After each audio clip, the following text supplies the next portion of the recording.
Ang pagtatagpo sa mga naganap na ABS-CBN Christmas Special 2023 nila Daniel at Catherine Andrea nag-walkout. Yan po ang ating alamin at pag-uusapan sa video na ito.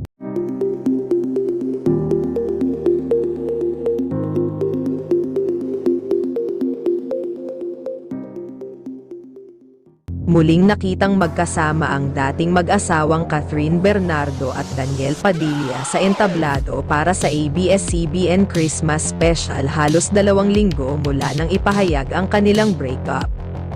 Ibinahagi ng ABS-CBN entertainment reporter na si MJ Felipe ang ilang larawan sa X, dating Twitter, ng magkasintahang kumakanta at sumasayaw ngayon. Unang public appearance ni Catherine Bernardo at Daniel Padilla matapos nilang kumpirmahin ang kanilang breakup sa pagganap nila sa ABS-CBN Christmas Special sa Big Dome, sulat ni Felipe sa kanyang caption. Ilang fan video sa Twitter ang nagpakita na sina Catherine at Daniel ay bahagi ng isang production number na kumanta ng I'll Be There For You ng The Rembrandt, ang sikat na theme song ng hit show na Friends.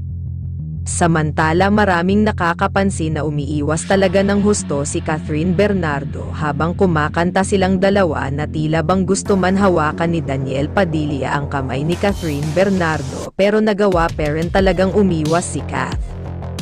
Kaya ayon sa chika ay panay buntot nga itong si Daniel Padilla kay Catherine Bernardo na kung saan man siya pupunta na para bang gusto pa din ni Daniel Padilla na magkaayos silang dalawa. Kaya ayon sa mga netizen ay dapat daw huwag magpapadala si Catherine Bernardo sa mga panggugulo ni Daniel Padilla baka kung sakali man na magkabalikan sila ay mauulit na naman na mabaygo si Catherine Bernardo. Mga kapatid, ayon sa mga kumakalat daw umano na balita ay si Andrea Brillantes ay nag-walkout daw umano ito doon sa mga naganap na ABS-CBN Christmas Special 2023 dahil hindi niya nakayanan ang paghahawak kamay nila Daniel at Catherine Bernardo.